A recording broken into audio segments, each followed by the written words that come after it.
अस्सलाम वालेकुम नाज़रीन, मैं हूं आपका मेज़बान खालिद जमील और आप देख रहे हैं प्रोग्राम सवाल से आगे। और आज सवाल होगा पाकिस्तान में इलेक्शन के हवाले से। और 35 दिन गुजरने के बाद बिल आखिर सदर मुमलिकत साहब ने इलेक्शन के हवाले से खामोशी तोड़ी है और चीफ इलेक्शन कमिश्नर को खत लिखा है जिसमें यह कहा गया है कि 9 अगस्त को असम्बली तहलील हुई और उसके बाद 90 दिन के अंदर इलेक्शन होना ज़रूरी है। और उन्होंने कहा है कि 6 नवंबर तक इलेक्शन होने चाहिए।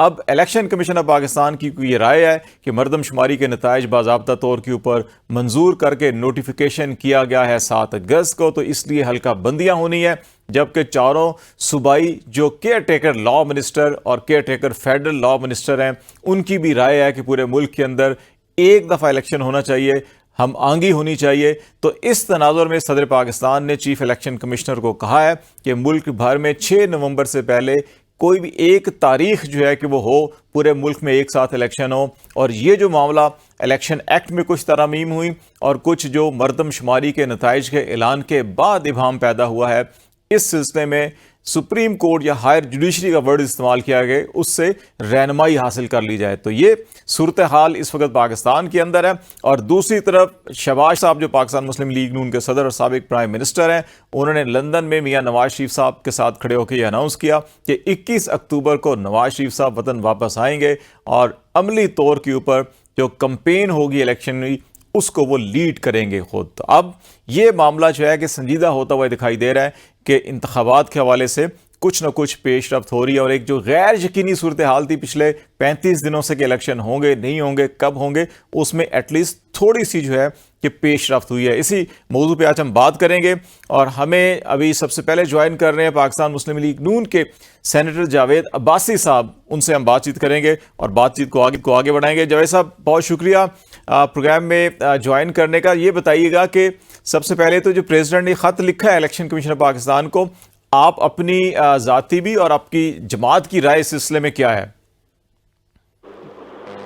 बिस्मिल्लाहिर्रहमानिर्रहीम, बहुत शुक्रिया। मुझे जमात की राय का तो अभी नहीं पता चला, लेकिन जाती राय ये है कि अगर प्रेसिडेंट साहब को ये काम करना था तो उन्हें बहुत पहले कर देना चाहिए था। उन्हें इतनी देर इन्होंने इंतजार किस बात का किया है? पहले इलेक्शन कमीशन को खत लिखा, फिर उन्होंने कहा हम आपसे मिलते नहीं है, फिर लॉ मिनिस्टर को बुलाते रहे। अगर तो उनके पास कोई कानूनी हैसियत ऐसी है या वो चाहते थे तो फिर जिस दिन असेंबली डिसॉल्व हुई थी उनके पास क्या था, उन्हें नोटिफिकेशन किया था। कुछ ही दिनों बाद इलेक्शन कमीशन ऑफ पाकिस्तान ने कह दिया कि हम डीलिमिटेशन का प्रोसेस शुरू करेंगे और उसके बाद इलेक्शन कराएंगे। तो प्रेसिडेंट साहब को फिर ये एक्सरसाइज उस दिन कर देनी चाहिए थी तो ज्यादा बेहतर होता। मेरी नजर में ये बात तो मैं इत्तेफाक करता हूँ कि इलेक्शन 90 डेज के अंदर होने चाहिए, क्योंकि ये कॉन्स्टिट्यूशनल रिक्वायरमेंट है। इसके नीचे इलेक्शन जाना जो है पाकिस्तान के भी इंटरेस्ट में नहीं है और ये कॉन्स्टिट्यूशनल जो रिक्वायरमेंट है, अगर उसको एक दफा मीट ना किया गया तो फिर ये किसी को कुछ नहीं मिलेगा। फिर अगर एक दफा डिले होते हैं तो ये फिर डिले होकर कहीं भी जा सकते हैं। तो लिहाजा ये बात तो इन प्रिंसिपल मैं इस बात को हमेशा से सपोर्ट करता हूँ कि इलेक्शन के जो टाइम फ्रेम दिया गया था आइन के अंदर, उसी में रहकर इलेक्शन होने चाहिए। इलेक्शन कमीशन का ऑफिस इसीलिए क्रिएट किया गया आइन पाकिस्तान के मुताबिक कि वो इस मुल्क के अंदर फ्री एंड फेयर इलेक्शन का इनकार करवाए और वो बिल्कुल उस तरह उसका काम करने से किसी सियासी जमात से न पूछने की जरूरत है, ना सियासी जमातों के पास ये चॉइस होनी चाहिए, ना ये किसी और के पास चॉइस होनी चाहिए कि वो कहें इलेक्शन कब होना है। इलेक्शन आइन की जो आर्टिकल है जिसका आपने अभी हवाला दिया उसमें भी उसमें ये जरूर है कि प्रेसिडेंट साहब की पोजीशन के लिए वहाँ 2 आर्टिकल 248 और आर्टिकल 5 जो है वो डिफरेंट है, वो डिफरेंट उसकी इंटरप्रिटेशन है। हमारे नजदीक जरा डिफरेंट है। प्रेसिडेंट साहब, मुझे यकीन है कि उनके पास अगर ये अख्तियार होता तो वो खुद ही दे देते, लेकिन प्रेसिडेंट साहब को ये अंदाजा हो गया है कि मेरे पास अख्तियार नहीं है। उन्होंने तो सिर्फ एक अपना होता है ना कि आदमी अपनी वो पोजीशन सेव करने के लिए खत लिख दिया है। इसमें एक नुकता जावेद साहब, इसमें एक नुकता ये है कि क्योंकि 48(5) के तहत ये होता है कि असेंबली तहलील की समरी प्राइम मिनिस्टर ने की, प्रेसिडेंट ने साइन किए तो प्रेसिडेंट अनाउंस करेंगे। इसी तरह आर्टिकल 112 जो है वो सूबाई असम्बली की तहलील की जब समरी आती है चीफ मिनिस्टर से, तो गवर्नर अगर साइन करेगा तो गवर्नर इलेक्शन डेट देगा, अगर साइन नहीं करेगा तो फिर प्रेसिडेंट देगा, जो सुप्रीम कोर्ट ने भी फैसला किया था। इस वक्त सिचुएशन ये है कि प्रेसिडेंट जो है वो नेशनल असम्बली और पंजाब असम्बली की डेट दे सकते हैं। केपी, बलोचिस्तान और सिंध के क्योंकि गवर्नर ने दस्तखत किए, असम्बलियाँ तहलील हुई, उन्होंने तारीख देनी है। तो उन्होंने कहा है कि कौमी हम आंगी पैदा करने के लिए 90 दिन के अंदर होना चाहिए, 6 नवंबर से पहले होना चाहिए। और अब आप ये जो, क्योंकि मुख्तलिफ लोगों ने तारीखें देनी है, इसलिए आप मुशावरत करें या फिर हायर सुप्रीम कोर्ट से रजू कर लें, वो एक रास्ता दिखाया उन्होंने। जी मेरा ख्याल है कि जो 48(2) अगर आप पढ़ें पहले, उसे 5 पढ़ने से पहले, तो फिर आपको ज्यादा क्लैरिटी आ जाएगी कि प्रेसिडेंट साहब ने क्या, ये असेंबली प्रेसिडेंट साहब ने डिसॉल्व की थी। नहीं, ये प्राइम मिनिस्टर की तजवीज के ऊपर। जी, तो ये असेंबली अगर प्रेसिडेंट साइन ना भी करता तो आइन की आर्टिकल के मुताबिक ये 48 में खुद बहुत डिसॉल्व हो जानी थी। लेकिन ये चॉइस प्रेसिडेंट को नहीं दी गई है, ना गवर्नर को दी गई है इस मामले में। हाँ, बाकी चीजों में उनको चॉइस दे दी गई है कि वो 10 दिन रख सकते हैं, वो चाहें तो उसको वापस भेज सकते हैं। लेकिन इन दो मामलात में, अगर सूबे का मामला हो या नेशनल असेंबली का मामला हो, ये पावर सिर्फ चीफ मिनिस्टर और प्राइम मिनिस्टर को दी गई है। एक और चीज जावेद साहब आपसे ये पूछना चाहूंगा मियां नवाज शरीफ साहब की वापसी के हवाले से। वो समरी भेजेंगे, अगर समरी वो रिजेक्ट नहीं कर सकता, अगर वो 48 आवर से ज्यादा गुजर गए तो assembly stand to be dissolve समझी जाएगी। लिहाजा ये असेंबली डिसॉल्व प्राइम मिनिस्टर करता है। लिहाजा प्रेसिडेंट उस वक्त प्रेसिडेंट डेट दे सकता है जब असेंबली की बुनियाद पूरी हो जाती, और प्रेसिडेंट अनाउंस करता है कि असेंबली की बुनियाद पूरी और मैं डेट दे रहा हूँ। मेरे ख्याल के मुताबिक ये इंटरप्रिटेशन आइन है। मियां नवाज शरीफ साहब की वापसी के हवाले से शहबाज शरीफ साहब ने अनाउंसमेंट किया है। बहुत से लोगों का ये ख्याल है कि शायद मियां साहब अभी भी गैर यकीनी सूरत हाल है उनकी वापसी की, अदरवाइज वो खुद अनाउंस करते, वो खुद अपने वर्कर्स को मोटिवेट भी करते हैं कि वो आ रहे हैं वापस, उनका इस्तकबाल किया जाए, या वो खुद पोलिटिकल कैंपेन को लीड करेंगे।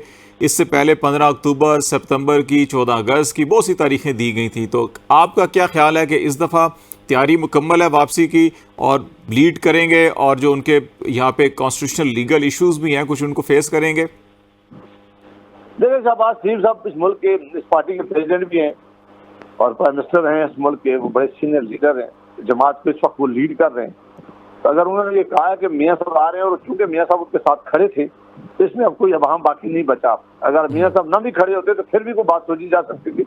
उनकी मौजूदगी में एक मीटिंग की गई है पार्टी में, उस मीटिंग के बाद ये नतीजा निकाला गया है। तो मेरा यकीन है कि इंशाल्लाह ये मामला होगा। ये मुल्क ऐसा है पाकिस्तान, यहाँ कुछ चीज, पाकिस्तान एक ऐसा मुल्क है जिसके बारे में मैं कल भी कुछ नहीं कह सकता कि कल क्या होगा, तो भी टाइम है, ये कुछ भी हो सकता है। लेकिन फिलहाल आज की देर तक ये प्रोग्राम उनका बिल्कुल फाइनल है, और मेरी खबर यही है कि उन्होंने इंशाल्लाह आना है। बहुत शुक्रिया जावेद अब्बासी साहब, सेनेटर हमारे साथ कर रहे थे पाकिस्तान मुस्लिम लीग नून के, और उनका ख्याल है कि फिल वक्त नवाज शरीफ साहब का प्रोग्राम यही दिखाई देता है कि वो वतन वापस आएंगे। लेकिन पाकिस्तान की सियासत और पाकिस्तान के हालात में कल कुछ भी हो सकता है, इसलिए कुछ कहा नहीं जा सकता। बातचीत को आगे बढ़ाएंगे, और पाकिस्तान पीपल्स पार्टी के सेनेटर बैरमंद खान तंगी हमें ज्वाइन कर रहे हैं। सेनेटर साहब, बहुत शुक्रिया आपका प्रोग्राम में वक्त देने का। और बुनियादी क्वेश्चन आपसे भी, जो प्रेसिडेंट ने आज इलेक्शन कमीशन को खत लिखा है, और उसके अंदर उन्होंने बाज़ाब्ता डेट अनाउंस नहीं की, लेकिन एक रहनुमाई की है इलेक्शन कमीशन ऑफ पाकिस्तान की कि 6 नवंबर तक 89 डेज बनते हैं। तो आप मुशावरत से सुप्रीम कोर्ट की आला अदलिया की रहनुमाई से कोई एक तारीख मुकर्रर कर लें पूरे पाकिस्तान की, लेकिन 6 नवंबर से आगे नहीं होनी चाहिए। तो आपकी इस पे क्या ओपिनियन है? बिस्मिल्लाहिर्रहमानिर्रहीम। खालिद साहब, as a parliamentarian, as a Pakistan People's Party senator, as a Pakistani, मैं आज के इस लेटर को इस तनाजुर से देखूंगा कि जब से डॉक्टर अलवी साहब ने as a president of Pakistan oath लिया है, तो उस ओथ के साथ उसने बेवफाई की है। उस दिन से शुरू करके जब तमाम अपोजिशन जमातों ने इमरान के खिलाफ अदम एतमाद लाया, और during the no confidence motion doctor Alvi साहब ने असम्बलियां तोड़ दी। फिर कुछ दिन पहले डॉक्टर अलवी साहब के एक ट्वीट ने पाकिस्तान को पूरी दुनिया में बदनाम किया।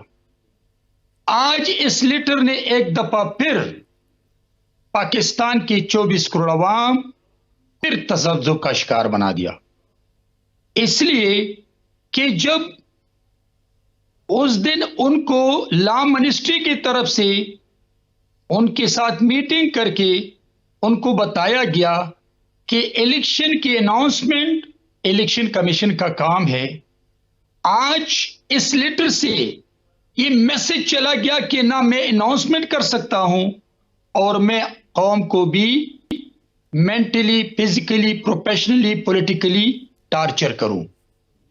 आज प्रेसिडेंट ऑफ पाकिस्तान को चाहिए था कि वो एक लेटर लिखते इलेक्शन कमीशन को कि आपका काम है इलेक्शन करवाना और इलेक्शन की डेट देना, आप करें। अभी ये मुझे बताएं कि इसने आज जो 6 नवंबर के लिए कहा है, मैं आपके इस चैनल के तवज्जुह से ये मैं कहना चाहता हूं और मैं अपनी बात रिकॉर्ड पे लाना चाहता हूं कि नहीं होगा इलेक्शन। नहीं, तंगी साहब, इसमें उन्होंने ये कहा है कि 6 नवंबर तक 89 डेज बनते हैं एज पर कॉन्स्टिट्यूशनल स्कीम।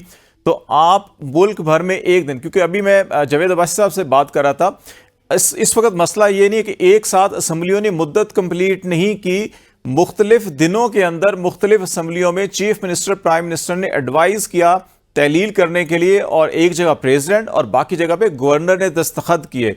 वहां पे गवर्नर दस्तखत देंगे, तारीख देंगे आइन के मुताबिक 90 दिन के अंदर, यहां पे सदर ने देनी है।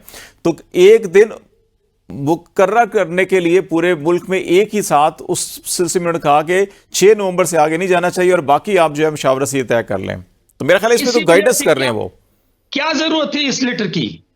उसने उस दिन भी इलेक्शन कमीशन को लेटर लिखा था कि आप कल आ जाएं बैठ के ताकि आप डेट अनाउंस कर ले, और इलेक्शन कमीशन ने खुल के कहा कि आपका काम नहीं है इलेक्शन करवाना और न इलेक्शन का डेट देना, और उसने उस मीटिंग से इनकार किया। तो जब इस प्रेसिडेंट ऑफ पाकिस्तान को पता था कि वो नहीं आएंगे, नहीं देखें तंगी साहब, इस पे एक सवाल इलेक्शन कमीशन ऑफ पाकिस्तान पे भी बनता है कि वो रियासत पाकिस्तान के सरबराह को मिलना पसंद नहीं करते, लेकिन रियासत हाय मुत्तहिदा अमेरिका के सफ़ीर को मिलना पसंद करते हैं। वो सल्तनत बरतानिया के हाई कमिश्नर को मिलना पसंद कर लेते हैं, लेकिन अपने ही मुल्क के कॉन्स्टिट्यूशनल रियासती सरबराह को इनकार करते हैं। ये तो उनके ऊपर भी एक सवालिया निशान बन रहा है। देखिए, मैं आपसे एग्री करता हूं, लेकिन अगर प्रेसिडेंट ऑफ पाकिस्तान का रोल पिछले 5 सालों में यह होता कि उसने इस मुल्क की डिग्निटी के लिए, आईन और पार्लिमानी निजाम के लिए, आईन और दस्तूर के लिए, इस पार्लियामान के लिए उसने अपना रोल प्ले किया होता, तो आज ये मैसेज चला जाता कि वाकई डॉक्टर अलवी साहब जो है वो पीटीआई का में रुकन नहीं है, वो पाकिस्तान का प्रेसिडेंट सदर पाकिस्तान। उसने तो अपने रोल से, अपने महमूद मौलवी साहब ने भी ज्वाइन किया। मैं तंगी साहब आपकी तरफ दोबारा आता हूं। महमूद मौलवी साहब ने फिर ज्वाइन किया है इस्तेकाम पाकिस्तान पार्टी सिंध के साथ सरबराह हैं वहां पर। बहुत शुक्रिया महमूद साहब ज्वाइन करने के लिए। बुनियादी सवाल आपसे भी यही है कि आप ये समझते हैं कि जो सदर पाकिस्तान ने ख़त लिखा है, इससे जो कॉन्स्टिट्यूशन के अंदर 90 दिन के अंदर इलेक्शन की पाबंदी है, और इस पर सुप्रीम कोर्ट ऑफ पाकिस्तान के फैसले मौजूद हैं कि आप एक दिन भी आगे नहीं कर सकते, कॉन्स्टिट्यूशन के किसी आर्टिकल को जवाज़ बनाकर या किसी और कानून को जवाज़ बनाकर, तो आप ये समझते हैं कि ये हौसला अफजा इकदाम है, या आप भी समझते हैं कि नहीं, सदर को ये नहीं करना चाहिए था? बिस्मिल्लाहिर्रहमानिर्रहीम। देखिए, एक चीज़ है, ये तो हर आदमी कहेगा कि आइन के हिसाब से 90 दिन में इलेक्शन होने चाहिए, इसमें कोई दो राय नहीं है, होने चाहिए। मगर अगर हमारे मुल्क में मजबूरी चल रही है क्योंकि सेंसस होना है, तो वो आगे जाएंगे। उसकी वजह ये है कि बहुत सी चीज़ें आदमी जो है ये भी देखता है कि किस वक्त क्या मजबूरियाँ हैं। अब देखिए, आप जो बात कर रहे हैं कि जी सदर साहब को भी बखूबी पता है कि सेंसस का इशू है और दूसरे इश्यूज चल रहे हैं, तो मैं कहूँगा कि देखिए उनको ये स्टेट लेटर लिखना नहीं चाहिए था। मगर फिर मैं कहूँगा क्योंकि देखिए एक पॉलिटिकल सदर है, पॉलिटिकल पार्टी से है, तो हर जो चीज़ में वो चाहते हैं कि देखिए जी अपनी पार्टी को भी खुश रखें और आवाम को भी ये बताएं कि देखें जी वो एक्टिवली रोल प्ले कर रहे हैं। जो कि सदर का रोल ये होता है कि जब वो एक दफ़ा प्रेसिडेंट बन जाते हैं, वो सारी पॉलिटिकल पार्टीज को छोड़ देते हैं, वो पार्टी से उनका ताल्लुक नहीं होता। मगर बदकिस्मती से हमारे यहाँ ये दस्तूर चला आ रहा है, तो इसको मद्देनजर रखते हुए उन्होंने लेटर लिख दिया। मगर अब लेटर लिखने से कोई फर्क पड़ेगा नहीं, क्योंकि जब तक सेंसस नहीं हो जाते तो इलेक्शन होना जो है गैर मुनासिब है मेरे हिसाब से। देखिए महबूब साहब, ये जो सुप्रीम कोर्ट ने इंटरप्रिटेशन की थी इस आर्टिकल की और फैसला भी दिया पंजाब इलेक्शन के हवाले से, उसमें यह कहा गया कि कुछ चीज़ें होती हैं जो बाइंडिंग होती हैं कॉन्स्टिट्यूशन में, वो टाइम बाउंड होती हैं, उस टाइम से आगे नहीं जाना। उन्हीं में से एक आर्टिकल ये है कि आपने 60 दिन या 90 दिन के अंदर इलेक्शन करवाने हैं, जबकि बाकी जैसे फॉर एग्जांपल मुश्तरका मफादात कौंसिल की मीटिंग है, अब ये आर्टिकल 154(3) है, वो ये कहता है कि हर 90 दिन मतलब 3 महीनों में एक दफ़ा इजलास होना है। लेकिन पीडीएम के दौरे हुकूमत में 16 महीनों में एक इजलास नहीं हुआ, एन असम्बली तहलील करने से 4 दिन पहले हुआ। अब अगरचे आइन के उस आर्टिकल की वो वायलेशन थी, लेकिन उसके रिजल्ट को लेके पूरी की पूरी पोलिंग स्कीम को बदला गया।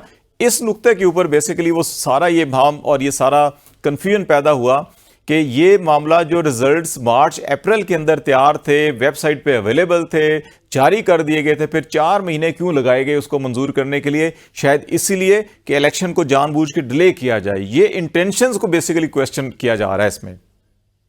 देखिए, इंटेंशंस तो मेरे ख्याल से सबको पता है कि इस वक्त जो है क्या इकोनॉमी हालात बहुत ख़राब है, और मैं तो ये कहूँगा कि इकोनॉमी को इस वक्त ये जो इंटीरियम गवर्नमेंट है ये काफ़ी कंट्रोल करने की कोशिश कर रही है और कंट्रोल कर भी रही है।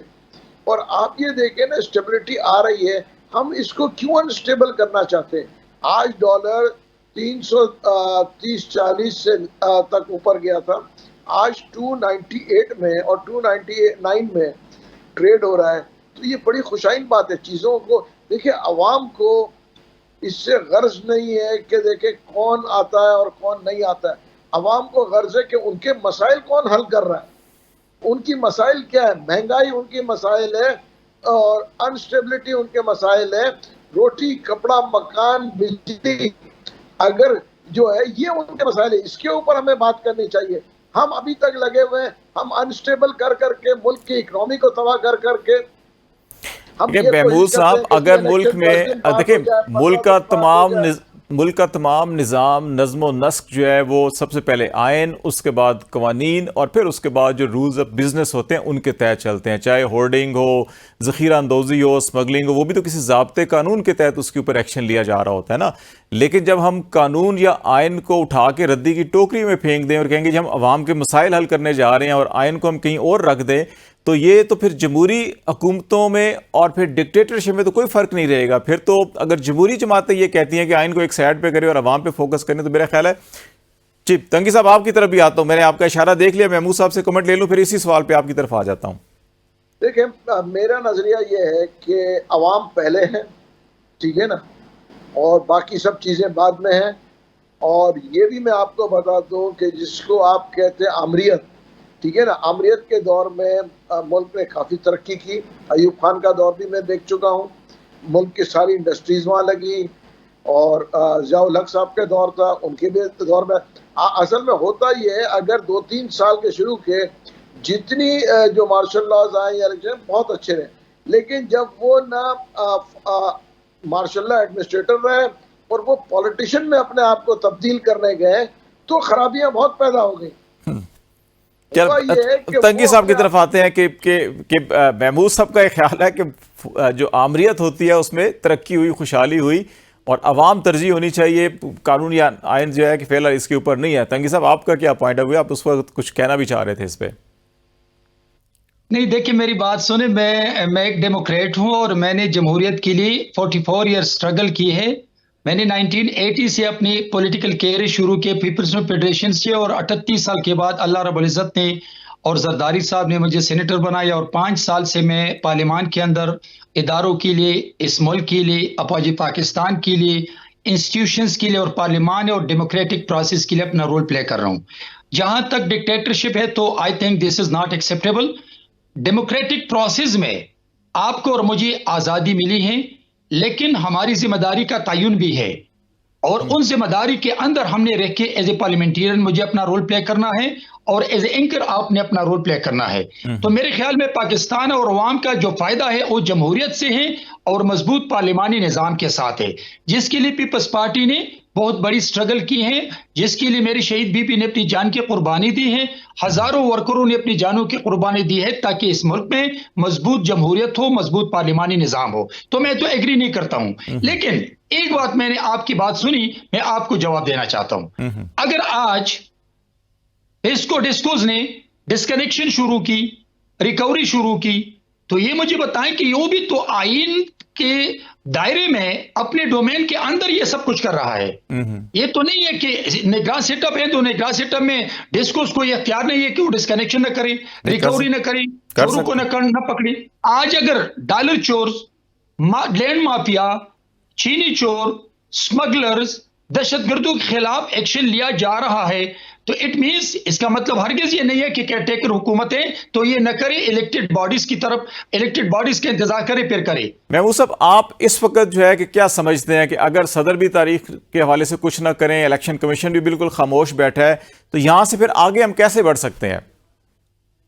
तो मैं जो हमारे दोस्त अभी कह रहे थे कि डेमोक्रेसी होनी चाहिए, मैं रिक्वेस्ट करता हूं कि हर पार्टी में डेमोक्रेसी होनी चाहिए। और मेरा सवाल ये है कि किस पॉलिटिकल पार्टी में डेमोक्रेसी है? हर पॉलिटिकल पार्टी में तो डिक्टेटरशिप है, चाहे वो आप पीटीआई में ले ले, चाहे पीएमएलएन में ले ले, चाहे पीपल्स पार्टी में ले ले, चाहे जेयूआईएफ में ले ले। देखिए कौन सी पॉलिटिकल पार्टी जो है डेमोक्रेसी की हम सब बातें करते हैं, पहले अपने सफों में तो डेमोक्रेसी लेके आए। मेरा सवाल तो जवाब तो ये है। चलो वो तंगी साहब इस पे कमेंट करेंगे, लेकिन मुझे ये बताएं कि यहां से आगे इलेक्शन होना है और अगर कोई उम्मीद नजर ना आए, सदर साहब भी खामोश हो जाएं, गवर्नर्स भी खामोश हैं, इलेक्शन कमीशन भी खामोश रहता है, तो फिर क्या होना चाहिए? देखिए इलेक्शन तो देखें होंगे मेरे हिसाब से, मगर सेंसस के बाद, चाहे वो फरवरी में हो चाहे वो जनवरी में हो। और ये कहना कि जी 90 दिन में, कम से कम मैं इससे अग्री नहीं करता हूं कि सेंसस के बगैर, हल्का बंदियों के बगैर, हल्का बंदियों के बगैर। जी तंगी साहब, आपका क्या समझते हैं कि अगर सदर साहब पफर से हाल ही खत ना लिखते तो फिर इलेक्शन कमीशन को भी तो कुछ करना चाहिए ना? 35 दिन गुजर चुके हैं लेकिन अभी तक नहीं पता किसी को कि इलेक्शन कब होंगे। बिलावल भुट्टो साहब भी कहते हैं अनाउंसमेंट होनी चाहिए, तमाम सियासी बातें कह रही हैं। जी खालिद साहब, प्रेसिडेंट साहब ने आज जो लेटर लिखा, एक दफा फिर पाकिस्तान में इंतशार शुरू हो गई है। और इलेक्शन कमीशन ने रिसेंटली अभी तमाम जमातों की लीडरशिप से मुलाकात की, उनकी बात भी सुनी, इलेक्शन कमीशन ने भी अपनी बात रख ली। तो मेरे ख्याल में जब ये है क्लियर बात कि उसने कहा 30 नवंबर तक हमारी जो हल्काबंदियां है वो हो जाएगी, तो इट मींस के जनवरी फरवरी में इलेक्शन होगा। लेकिन पीपल्स पार्टी के स्टैंड, मुतालबा, डिमांड 90 डेज में है। लेकिन अगर इलेक्शन कमीशन का काम है तो इलेक्शन कमीशन को छोड़ दे, उसने तमाम जमातों की लीडरशिप से मुलाकात करके वो किसी नतीजे पे पहुंच चुके होंगे। लेकिन आज प्रेसिडेंट ने एक दफा फिर वही रोल प्ले किया कि पाकिस्तान के अवाम को मेंटली, पॉलिटिकली, फिजिकली टार्चर किया। और मेरे ख्याल में फिर आज यही वजह है कि हम दोनों इस बात पे बात करते हैं। हम अवाम की मुश्किलात पे, हम महंगाई पे, हम मईशत पे बात नहीं करते हैं। हमेशा हमने पहले बदबख्त इमरान के रोल पे टॉक शोज किए 5 साल, और आज मत है कि हम प्रेसिडेंट ऑफ पाकिस्तान के उस रोल पे बात करते हैं जो ओपीटीआई का रोल है। बहुत शुक्रिया बैर अहमद खान तंगी साहब और महमूद साहब। बेसिकली बात ये करें कि पाकिस्तान के अंदर जमहूरियत होनी चाहिए, आइन की बालादस्ती होनी चाहिए, और आइन के अंदर जो भी टाइम फ्रेमवर्क है उसके ऊपर अगर हम अमल करेंगे तो पाकिस्तान आगे बढ़ेगा, जमहूरियत आगे बढ़ेगी, इदारे आगे बढ़ेंगे। यहाँ पे हम ब्रेक लेंगे, ब्रेक के बाद वापस आएंगे तो इसी मौजू के ऊपर जो इसके लीगल और कॉन्स्टिट्यूशनल एक्सपर्ट्स हैं उनसे बातचीत करेंगे। हमारे साथ रहिएगा। वेलकम बैक नाज़रीन। प्रोग्राम के पहले हिस्से में हमने बातचीत की सियासी हवाले से कि सदर पाकिस्तान ने खत लिखा है इलेक्शन कमीशन ऑफ पाकिस्तान को कि 6 नवंबर तक इलेक्शन होने चाहिए पाकिस्तान में। अभी इसके लीगल एस्पेक्ट्स के ऊपर हम बात करेंगे कि इस वक्त नेशनल असम्बली पंजाब के हवाले से सदर पाकिस्तान तारीख दे सकते थे 90 दिन के अंदर अंदर, लेकिन बाकी 3 सूबों के अंदर गवर्नर्स ने असम्बली तहलील करते वक्त दस्तखत किए थे। वहाँ पे गवर्नर्स के पास ये इख्तियार है कि वो तारीख दें। इस वक्त लीगल पोजीशन क्या है, इलेक्शन कमीशन ऑफ पाकिस्तान के पास क्या ऑप्शंस हैं, और जो सदर पाकिस्तान ने ये मशवरा दिया है इलेक्शन कमीशन को कि पूरे मुल्क में एक दिन इलेक्शन करने के लिए मशावरत भी करें और आला अदलिया से रहनुमाई भी हासिल करें। ये रहनुमाई क्या हो सकती है, इन हवालों से बातचीत करेंगे। और हमारे साथ सीनियर कानूनदान और सुप्रीम कोर्ट के सीनियर वकील हामिद खान साहब हैं, उनसे हम इस मौजू की ओर बातचीत करेंगे। बुनियादी सवाल ये है कि सदर साहब के खत को आप इसका अगर लीगल पॉइंट ऑफ व्यू से जायजा लें तो क्या समझते हैं? कि ये जिस तरह से जो अल्फाज में उन्होंने इलेक्शन कमीशन को खत लिखा, उससे तो ये लगता है कि इलेक्शन कमीशन को एक एडवाइस दे रहे हैं, एक मशवरा दे रहे हैं। लेकिन हकीकत तो ये है कि ये 90 दिन वाली जो शिक है कॉन्स्टिट्यूशन में, वो तो एक मैंडेटरी शिक है जिसको हम कहते हैं कि ये तो लाजमी है। तो उनको चाहिए था कि वादे कहते हैं कि इस तारीख को आप इलेक्शन की डेट में दे रहा हूँ, इस तारीख को नेशनल असेंबली के इलेक्शन हो जाने चाहिए। अलबत्ता उनको ये एडवाइस करते हैं कि आप गवर्नर्स के भी जो है आर्टिकल 105 के तहत उनके साथ भी मशवरा करें और उसी दिन कोशिश करेंगे सारे असेंबलियों के भी सूबाई असेंबली के भी इलेक्शन हो जाए। तो इस हवाले से तो एडवाइस है वो भी बिलेटेड है, देर से दे रहे हैं, क्योंकि जो आइन कहता है वो तो ये है कि जब असेंबली डिसॉल्व की जाती है उसी वक्त सदर पर ये लाजम है कि वो 90 दिन के अंदर की कोई डेट दे रेजोल्यूशन के से लेके जिसमें जनरल इलेक्शंस होने चाहिए। उस हवाले से तो पहले ही मैं समझता हूं कि उन्होंने बहुत इस मामले में देर कर दी है, जो कि उन्हें रेजोल्यूशन ऑर्डर के साथ ही ये भी डेट दे देनी चाहिए थी।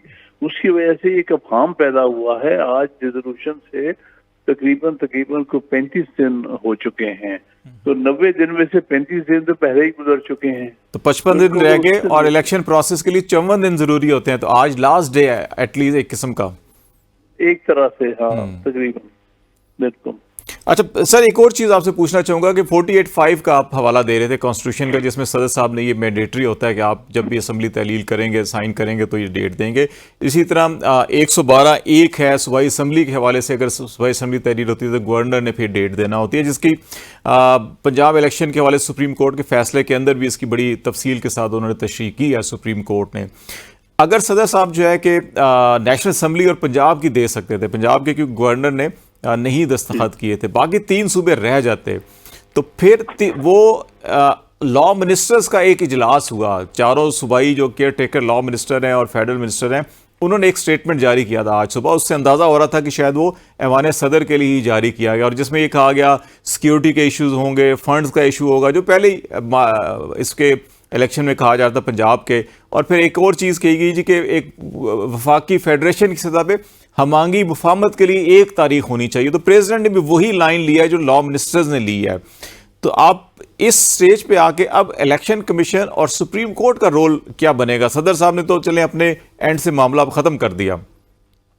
ये देखिए, सदर साहब ने तो बस यूं ही एक फॉर्मेलिटी की है, मैं समझता हूँ, क्योंकि जो तारीख देने का अमल इसी के जैसे कि आर्टिकल 48(5) के तहत है, इसी तरह आर्टिकल 105 के 3 जो है क्लॉज, उसमें भी यही गवर्नर्स की असेंबली जब गवर्नर डिसॉल्व करे तो उस पर भी लाजम है कि 90 दिन में की तारीख दे दे। और ये आगे पीछे ही ये दोनों रेजोल्यूशंस हुई हैं। पिछली 2 रेजोल्यूशन तो बहुत पहले ही हो चुकी थी, जिसमें सुप्रीम कोर्ट का भी ऑर्डर था जिसकी खिलाफ वर्जी की गई है। अब देखिए ना, ये बातें करनी कि अभी इसमें लॉ एंड ऑर्डर की सिचुएशन है, सिक्योरिटी का मामला है, पैसे का ये है, ये बातें बिल्कुल गैर जरूरी और फुरी है और आइन की खिलाफ वर्जी है। आइन में कहीं इस किस्म की कोई गुंजाइश नहीं है। तो हर अदारे का फर्ज है कि वो अपने आइन के मुताबिक अपना काम करे और जो टाइम लाइन आइन ने दी हुई है खासतौर से इलेक्शन के हवाले से, उसकी सख्ती से पाबंदी करे, जो कि नहीं कर रहा है। ना इलेक्शन कमीशन कर रहा है, ना ये जो केयर टेकर गवर्नमेंट है वो समझती है कि वो अब जितना अरसा जी चाहे हुकूमत कर सकती है। ये हर तरह से गैर आइनी अमल चल रहा है। इलेक्शन कमीशन ऑफ पाकिस्तान गालबन कल इजलास करेगा इस सिलसिले के ऊपर, तो आप क्या एक्सपेक्ट कर रहे हैं कि इलेक्शन कमीशन से क्या रिस्पांस आ सकता है? क्योंकि पहले सदर मुमलिकत ने जब मुशावरत के लिए बुलाया था उन्हें 9 अगस्त के फौरी बाद, तो इन्होंने इनकार कर दिया था सदर से मुलाकात करने के लिए। कहा ये हमारा इख्तियार है, अगरचे वो अमेरिका के सफ़ीर या बरतानवी हाई कमिश्नर से मिलने के लिए तैयार हैं, लेकिन सदर पाकिस्तान से नहीं मिलते। तो आप क्या देख रहे हैं कि इलेक्शन कमीशन के मिजाज, मूड को और ये पिछली 1-1.5 साल की ट्रेडिशन को, कि इलेक्शन कमीशन क्या इसमें कर सकता है? इलेक्शन कमीशन से हम कोई मुख्तलिफ तवक्को तो नहीं रख सकते, जैसे उसने पहले किया है। जब सदर ने बुलाया तो उसको जवाब दे दिया और कहा कि ये हमारा इख्तियार है, तो अब भी यही कहेंगे। अगर इससे हटके कोई बात करते हैं और मानते हैं कि सदर का इख्तियार है आर्टिकल 48(5) के तहत, तो वो तो एक अच्छा मुस्बत कदम होगा, लेकिन मैं तो इस किस्म की कोई तवक्को नहीं रखता इनसे। तो क्या इलेक्शन कमीशन जैसे प्रेसिडेंट ने एडवाइस किया कि आप जो है कि वो गवर्नर्स या सूबों से मुशावरत और रहनुमाई करें, हासिल करें आला अदलिया से, तो क्या वो अदलिया से रजू कर सकता है इलेक्शन कमीशन इस स्टेज के ऊपर? देखिए, इसमें अदलिया का मामला तो बाद में आता है। पहले तो ये सारा दोनों ही तारीखें देने का मामला ये सदर और गवर्नर्स के पास आइन ने एक उनसे उनके जिम्मे एक जिम्मेदारी लगाई है कि आपने ये देनी है। तो लिहाजा जुडिशरी के पास तो तब होता है कि जब कोई आइन में अभाम हो और कोई मामला ऐसा है जो हद तलब हो या जिसके फैसला करने की जरूरत हो। यहाँ तो बातें बड़ी वाज़ेह हैं, आइन ने बड़ी वाज़ेह लिख के दी हुई हैं। ये सारे, चाहे वो गवर्नर हैं और किसी हद तक मैं कहूँगा सदर भी, और खास तौर पे इलेक्शन कमीशन ऑफ पाकिस्तान खुलेआम आइन की खिलाफ वर्जी कर रहे हैं, तारीख ना दे के और गवर्नर को और सदर की बात ना मान के गवर्नरों को इस बात के लिए खत ना लिख के कि हाँ तारीख बता दें 90 दिन में कौन सी तारीख होगी। तो इस तरह से इलेक्शन कमीशन अपना काम नहीं कर रहा। वो तो हर हीले बहाने इलेक्शन को इल्तवा में डालने के लिए हर एक कदम उठा रहा है, और यही उनकी तरफ से कहा जा रहा है पहले हल्का बंदियां होगी, हल्का बंदियां इतने अरसे में खत्म होगी, फिर इलेक्शन का शेड्यूल दिया जा सकता। तो उनकी तो नीयत ही नहीं लगती कि वहां पे नीयत नजर नहीं आ रही। सदर साहब का आईनी इख्तियार है, वो इस्तेमाल नहीं कर रहे, गवर्नर्स का इख्तियार है, वो बिल्कुल खामोश हैं। तो फिर ऐसी सूरत हाल में जब आइन की खुल्लम खुल्ला खिलाफ वर्जी हो रही है, आइन शिकनी हो रही है, तो फिर बुनियादी जिम्मेदारी तो अदलिया के ऊपर भी आती है कि माजी में हमने बड़े छोटे छोटे इश्यूज के ऊपर भी आज खुद नोटिस देखे हैं। ये तो पूरा इलेक्शन पूरी कौम का मसला है, पूरी 22-25 करोड़ आवाम की नुमाइंदगी का मसला है कि जिसने हुकूमत करनी होती है। तो इस पे आप नहीं समझते क्या अदलिया को आज खुद नोटिस, तो क्या अभी तो पिटिशंस फाइल हुई हैं सुप्रीम कोर्ट बाहर की भी, सियासी जमातों की भी, लेकिन उसके ऊपर भी कोई बिल्कुल वहां भी खामोशी नजर आ रही है? अभी तक खामोशी है बिल्कुल। ये जो अब आउटगोइंग चीफ जस्टिस है, उनको चाहिए था केस लगा के अभी तक कोई फैसला करते।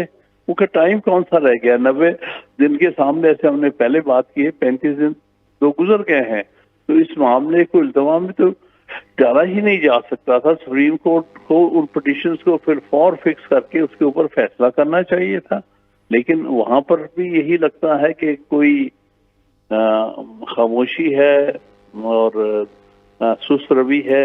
तो ये सारी चीजें जो हैं ये महसूस करने पे मजबूर कर रही हैं कि यहाँ पर कुछ कुव्वतें हैं जो कि किसी तौर पर भी किसी अदारे को भी अपने आईनी फ़राइज़ अंजाम देने से रोक रही हैं। खान साहब, वुकला ने इसके ऊपर आपकी लाहौर कॉन्फ्रेंस हुई, एक दफ़ा 2 दफ़ा हुई, अभी 14 सितंबर को मुल्कगीर हड़ताल भी हो रही है, और इसके बाद इसमें जो लीगल कम्युनिटी है, लॉयर्स हैं, वो क्या रोल अदा कर सकते हैं? एक पिटीशन तो फाइल हुई है लेकिन उसकी हेयरिंग नहीं हो रही, अर्ली हेयरिंग की दरख्वास्त, या माजी में हम देख रहा कि डेलीगेशंस बन के जाते थे चीफ जस्टिस साहबान के पास कि जी कि जनाब फलां बड़ा अहम मामला है, इसके ऊपर आप इस इशू को अर्ली हेयरिंग करें।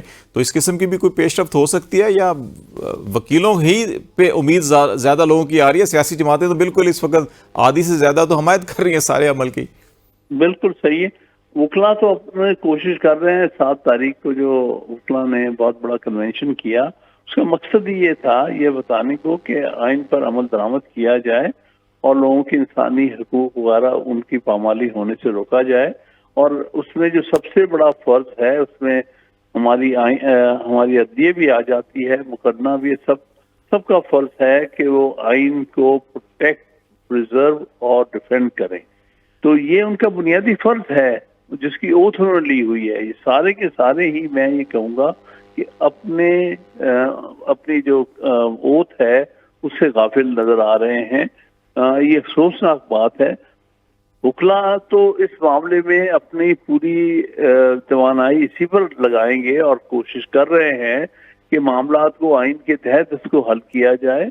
कल भी जो इस मामले में हमने प्रोटेस्ट डे बनाना है, वो भी इसीलिए बनाना है कि इसका नोटिस सारे मुतलका अदारे लें हर सूरत हम अपनी कोशिश जारी रखेंगे कि ये मामला जो है आइन के मुताबिक। जल्द से जल्द आखिरी सवाल खान साहब मैं आपसे करना चाहूंगा, वुकला के अंदर भी हमें पेशावर के अंदर बाद शहरों के अंदर पाकिस्तान बार भी इस चीज़ से कहीं ना कहीं लातल्की का इजहार करते हैं। फिर आपने कहा कि चीफ जस्टिस साहब को इस हेयरिंग को फौरी तौर पर फिक्स करना चाहिए था, वो नहीं कर सके, शायद अदलिया के अंदर तकसीम थी, और जो पंजाब के इलेक्शन पे सारा कुछ मामला हुआ वो भी हमारे सामने है।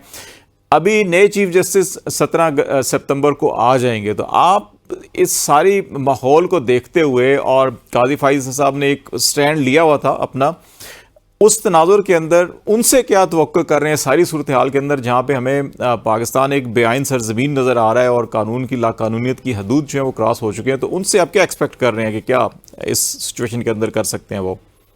देखिए, अच्छी उम्मीदें लगानी चाहिए।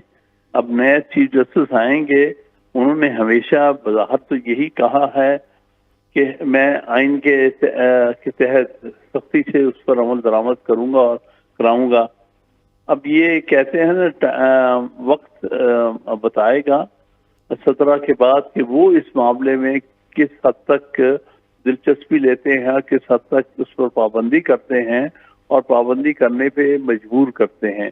पिटीशनें तो उनके सामने पड़ी हैं जो कि मौजूदा चीफ जस्टिस जो है वो डिस्पोज ऑफ नहीं करके जा रहे, तो अब उनके ऊपर बर्डन आएगा 17 के बाद कि वो पिटीशनें लगाएं और उसके आइन के मुताबिक अमल दरामद कराएं। बहुत शुक्रिया हामिद खान साहब, सीनियर वकील सुप्रीम कोर्ट के, हमारे साथ बातचीत कर रहे थे। पाकिस्तान में इस वक्त जो बज़ाहिर एक आइनी बहरान की सूरत हाल पैदा हुई है, इलेक्शन के हवाले से प्रेसिडेंट ने खत लिखा है, लेकिन अभी भी कोई उम्मीद नज़र नहीं आ रही कि 90 दिन के अंदर इलेक्शन होंगे या नहीं होंगे। एक ब्रेक लेंगे, ब्रेक के बाद वापस आएंगे तो प्रोग्राम में मजीद हम इसी मौजू पर और कुछ सियासी मामलों पर बातचीत जारी रखेंगे। हमारे साथ रहिएगा।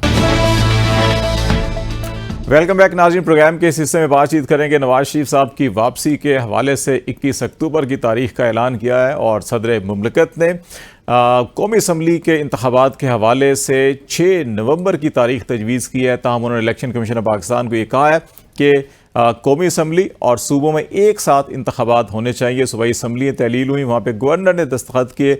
आइन के मुताबिक सूबों के अंदर गवर्नर्स को तारीख देनी है और मरकज़ में सदर मुमलिकत 6 नवंबर तारीख तजवीज़ कर रहे हैं। और साथ में आखिर में सदर मुमलिकत ने इलेक्शन कमीशन ऑफ पाकिस्तान को तजवीज़ किया है कि वो इस सिलसिले में कौमी हम आहंगी पैदा करने के लिए आला अदलिया से रजू करें और रहनुमाई हासिल करें। तो इसका मतलब है ये मामला सुप्रीम कोर्ट में जा सकता है। इस सारे सूरत हाल के ऊपर हम बातचीत करेंगे और मुजाहिद ब्रेलवी साहब सीनियर जर्नलिस्ट हैं, तजियाकार हमें ज्वाइन कर रहे हैं। बहुत शुक्रिया ब्रेलवी साहब हमें वक्त देने के लिए। ये सारी डेवलपमेंट को आप किस तरह से देख रहे हैं कि क्या वाकई ये 6 नवंबर को इलेक्शन होते हुए नजर आ रहे हैं आपको? आपने देखा होगा कि तमाम तर अखलाकियात को बालाए ताक रखकर सदर मुमलिकत की दावत को आइन की एक शिक के मुताबिक चीफ इलेक्शन कमिश्नर ने रद्द करके कहा, जनाब मैं आपसे मुलाकात नहीं करूंगा क्योंकि इसका कोई नतीजा नहीं निकलेगा। अब पुअर सदर साहब, गौर कीजिए कि एक तरफ ना उनके पीछे पार्लियामेंट है, ना कोई सियासी पार्टी है, खुद बिखरी हुई तहरीक इंसाफ है। वो अकेले जब जो उन्होंने खत लिखा है उस खत का जवाब उनको जो पहले भी मिल चुका है, और क्या जवाब चाहते हैं? वो कहते हैं नहीं तो आपको ये हक ही नहीं है क्योंकि पार्लियामेंट ने आपको हक दिया है, पार्लियामेंट बालादस्त है। आपने देखा नहीं कि ये पॉलिटिकल पार्टियां जो मुतालबे कर रही हैं आज किस तरह कहती थी कि सुप्रीम कोर्ट हो या सदर मुमलिकत हो ये सब पार्लियामेंट के ताबे हैं। तो इसके बाद तो खुद सब चीज वाज़ेह है ना। मेरा ख्याल मुझे ऐसा आप नहीं समझते कि मामला फिर सुप्रीम कोर्ट में जाएगा, क्योंकि सदर मुमलिकत भी तजवीज़ की है उन्होंने कि 6 नवंबर पे होने चाहिए। 89th डे बनते हैं, 7 को 90 दिन हो जाते हैं, तो आईने पाकिस्तान तो 90 दिन के अंदर इलेक्शन की बात करता है। और सुप्रीम कोर्ट में एक बार फिर जैसे हम कहते हैं कि सियासी मामला जिनको सियासी जमातों को हुकूमतों को खुद तय करने चाहिए थे, वो सुप्रीम कोर्ट में मामला जाता हुआ नज़र आ रहा है। क्या इलेक्शन कमीशन आज खुद भी इसको रिजेक्ट कर सकता है या ये मामला सुप्रीम कोर्ट में आप देखने जाने के लिए? देखिए, सुप्रीम कोर्ट की आपने बहुत बेतौकीरी एक से कई बार देख ली कि जिसमें उन्होंने बाकायदा 14 मई के फैसले का क्या हुआ, सुप्रीम कोर्ट ने कहा था इलेक्शन कराएं नहीं कराएं, फिर आपने सुप्रीम कोर्ट से तमाम हक तो छीन लिए ना पहले भी कि सुप्रीम कोर्ट इलेक्शन के मामले में नहीं बोल सकता, सुप्रीम कोर्ट इलेक्शन नहीं दे सकता। आपने इवन ये तक उससे हक छीन दिया कि वो बेंचों की भी तश्कील नहीं दे सकता, 7 रुकनी बेंच हो, फुल कोर्ट हो या लार्जर बेंच हो, ये हक भी आपने सदर मुमलिकत से छीन लिया। इसके बाद अब पॉलिटिकल पार्टीज ने तो खुद ही सुप्रीम कोर्ट के इख्तियार छीन दिए, सदर के इख्तियार छीन दिए, क्योंकि उस वक्त एक बदनीयती पर जुनून की हद तक जो है ये वो अपनी मर्जी और मंशा का मुस्तकबिल का सियासी नंबर लाना चाह रहे थे। और अगर हमें ये खुशफहमी या गलतफहमी है कि 16 सितंबर को आके जो नए चीफ जस्टिस आएंगे वहां तक उनकी शुनीद हो जाएगी, तो खैर वो 16 सितंबर के बाद देखेंगे, 17 सितंबर को। लेकिन मैंने कहा ना, ये सब कुछ किया जरा इन्हीं सियासी पार्टियों का है कि पार्लियामान की बालादस्ती पर आइन ने जो हक इलेक्शन कमीशन को दिया था, सदर को दिया था, वो आपने अपने हाथ में रख लिया। इवन आपने पार्लियामान की एक कमेटी को जो निचले दर्जे की होती है उसको ये राइट दिया कि वो तय करेंगे कि जजेस के क्या राइट्स होते हैं, चीफ जस्टिस के क्या राइट होते हैं, सदर क्या करेगा। ये सब सामने की बात है ना, ये तो बाजी की तारीफ तो नहीं है ना।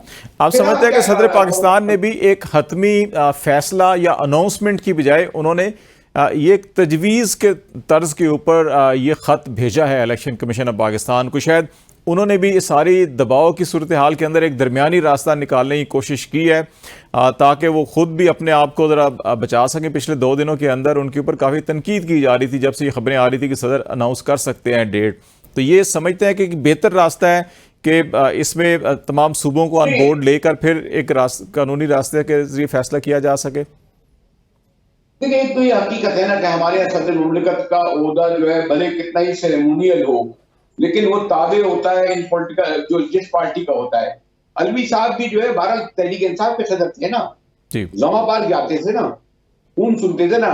उससे पहले के सदर को आप देखने किसके थे, वो जो ताराड़ हुए या नाम लेते चले जाइए। तो बदकिस्मती सदर का ओहदा जो है हमारे इंडिपेंडेंट कहाँ रहा है। वो तो अब तो सदर साहब एक पार्टी की हैसियत से अब जो कुछ कह फरमा रहे हैं, और अब उनके ये भी सवाल उठेगा कि जब उनकी मुद्दत खत्म हो चुकी है सदर मुद्दत आईनी तौर पर, तो इख्तियार उनसे लेकर जो है सेनेट को दिया जाए। इसमें इसके लिए भी सुप्रीम कोर्ट जा सकती है कि सदर तो अब रहे नहीं आईनी तौर पर 9 सितंबर के बाद, असेंबलियां भी नहीं रही जिन्होंने उनको मुंतखब किया था। लेकिन सदर पाकिस्तान आइन में तो बड़ा वाज़ेह है कि वो उस वक्त तक फराइज सर अंजाम देते रहेंगे जब तक कि नए सदर का इंतखाब नहीं होता। तो वो पावर आपको मैं अब आपको एक तालिब इल्म जैसे क्या बताऊं, पाकिस्तान में कौन सा आइन कौन सा कानून देखा नहीं, आइन का किस तरीके से उन्होंने बेतौकरी की गई है। और मैं बात एक से कई बार कहता हूं कि जो नजरिए जरूरत है वो पाकिस्तान में हमेशा मौजूद रहता है, चाहे ज़िया-उल-हक का दौर हो, मुशर्रफ का दौर हो। देख लिएगा अभी फिर नजरिए जरूरत कहता है शिकार जाएगी। अच्छा बरेली साहब, जैसे पाकिस्तान में इलेक्शन 90 दिन के अंदर या इवन उसके बाद भी अभी बड़ी गैर यकीनी सूरत हाल दिखाई दे रही है, बिल्कुल वैसे ही मियाँ साहब की वापसी भी जो है कि वो एक के बाद दूसरी, दूसरी के बाद तीसरी, तीसरी के बाद चौथी तारीख अनाउंस होती है, लेकिन अभी तक वो नून लीग के अपने हलकों के अंदर एक गैर यकीनी सूरत हाल है। और अभी भी कहा जा रहा है कि शहबाज शरीफ साहब ने डेट अनाउंस किया, मियाँ साहब ने खुद से नहीं कहा कि हाँ मैं आ रहा हूँ फलां तारीख को आ रहा हूँ। आपको लगता है कि 21 अक्टूबर को मियाँ साहब आ जाएंगे? 21 अक्टूबर को अब उनके पास कोई पूरा रास्ता नहीं है। विद इन द पार्टी अब उनके यहाँ कहा जा रहा है कि उनको बुलाया जाए, और वो जो 14 सितंबर का खौफ भी खत्म हो गया कि ये चीफ जस्टिस उनको जहाज से उतरते जेल भेज देंगे। 21 अक्टूबर को नहीं आए तो कब आएंगे? हाँ ये जरूर है। और इवन ये कि अब आपने देखिए ना कि यानी अपने प्रिंसिपल सेक्रेटरी को कैबिनेट का हिस्सा बनवा दिया केयरटेकर गवर्नमेंट में, ये सब तक तो जमानत मिल गई। अभी भी अगर मियाँ साहब नहीं आए तो फिर तो सॉरी टू से हम क्या कह सकते हैं। सिंध के अंदर आपको क्या सूरत हाल दिखाई दे रही है कि अभी बहुत सी ऐसी खबरें भी आ रही हैं कि जैसे ही सुप्रीम कोर्ट में वो जो रिजर्व जजमेंट है नैब कवानीन के हवाले से उसके ऊपर कोई फैसला आएगा, क्योंकि आम ख्याल यही किया जा रहा है उसमें से काफ़ी शिकें ऐसी जो तरमीम में की गई थी वो कलअदम करार दे दी जाएंगी, और उसके बाद एक बड़ा क्रैकडाउन जो है कि वो सियासी लोगों के खिलाफ शुरू हो सकता है। और बेशतर मुकदमात पाकिस्तान पीपल्स पार्टी से मुतल्लिक हैं, और सिंध के अंदर एहतसाब, और फिर सिंध के अंदर कोई नए इत्तेहाद की बातें भी अब जो है कि वो यहाँ पे ज़बान ज़द-ए-आम हो रही हैं कि वहाँ पे कोई नया इत्तेहाद बनाने की तैयारी की जा रही है। ये एक अभी तफसीली मौजू है, मैं ख्याल में इसमें हतमी राय ली जा सकती है। दुरुस्त है कि पंजाब में तो तमाम जगह ट्रांसफर नहीं हो रहे, पंजाब में तो इस तरह पोस्टिंग और नहीं हो रही, पंजाब में तो इस तरीके से उथल पुथल नहीं हो रही, ना क्रैकडाउन शुरू हुआ है। तो एक परसेप्शन आ रहा है जिसका आप रिएक्शन बिलावल भुट्टो जरदारी की सूरत में देख रहे हैं कि लिविंग प्लेइंग फील्ड नहीं दी जा रही है एक पार्टी को। तो जिस तेजी से सिंध में कार्रवाइयां हो रही हैं उससे ये परसेप्शन बढ़ता जा रहा है कि उन्हें टारगेट किया जा रहा है। जी जी, बिलावल भुट्टो का आपने तज़किरा किया, वो ये भी कहते हैं कि इलेक्शन कमीशन को खुद नहीं पता इलेक्शन कब होने हैं। तो पाकिस्तान में फिर किसको पता है? आइन बड़ा वाज़ेह है, इलेक्शन एक्ट बड़ा वाज़ेह है, तो फिर साहब को तो इसलिए नहीं कहना चाहिए कि वो खुद उसमें शामिल थे, खुद उन्होंने मरदमशुमारी को इंडोर्स किया, खुद उन्होंने मुफादात की कौंसिल में उनके चीफ मिनिस्टर और उनके वजीर दस्तखत किए, खुद उन्होंने जब 12 अगस्त को अगर से असेंबली डिसॉल्व करते तो 60 दिन में इलेक्शन हो जाते। 90 दिन का खुद उन्होंने जब ये चीजें एक्सेप्ट की हैं तो उन्हें नहीं पता था कि 90 दिन में इलेक्शन नहीं होंगे, 4 माह मरदमशुमारी में लगेंगे, 54 दिन इंतखाबी प्रोसेस में लगेंगे। तो ये तो जाना ही है फरवरी तक। बल्कि मैं तो ये आपको सॉरी टू से ये तक कह रहा हूं कि नजरिए जरूरत कहीं फरवरी से आगे भी इलेक्शन को ना ले जाए। बेलवी साहब, ये आप नहीं समझते कि जिन जमातों ने मिसाक जमहूरियत किया और बड़ी मेहनत के बाद वो एक डॉक्यूमेंट तैयार हुआ और उसके ऊपर किसी हद तक अमल भी हुआ, लेकिन अमलन 100% नहीं हो सका उसके ऊपर, अब वो सारी की सारी जमातें बिल्कुल उसके 100% बरअक्स काम कर रही हैं पिछले ख़ास तौर के ऊपर 6 महीनों में आप देखें। और हमें उसी इन 6 महीने के इक़दामात के नतीजे में इस वक्त ना हमें इलेक्शन होते नज़र आ रहे हैं, ना हमें कोई सियासी इस्तेहकाम होता हुआ नज़र आ रहा है, माशी अदम इस्तेहकाम की सूरत हाल वो ज़्यादा से ज़्यादा ख़राब हो रही है। तो इन जमातों ने, आप क्या नहीं समझते कि जमहूरियत को नुकसान पहुँचाया जिन्होंने पिछले ये 2-3 महीनों के अंदर ही जिस किस्म की कानून साजी है, स्टेप्स लिए हैं, फैसले किए हैं? एक तो जो आपने सवाल किया है वो आपकी ऑब्जर्वेशन है और ऑब्जर्वेशन बड़ी खूबसूरती से आपने अपनी ही बात का जवाब दे दिया है। मैं इसमें क्या इजाफा करूंगा। मुजाहिद बरेलवी साहब हमारे साथ बातचीत कर रहे थे और पाकिस्तान में इस वक्त जो सियासी सूरत हाल है और जो कॉन्स्टिट्यूशनल सिचुएशन है उसके ऊपर बातचीत कर रहे थे। नाज़रीन, आज तक के लिए इतना ही। खालिद जमील को इजाज़त दीजिए। अल्लाह हाफिज़।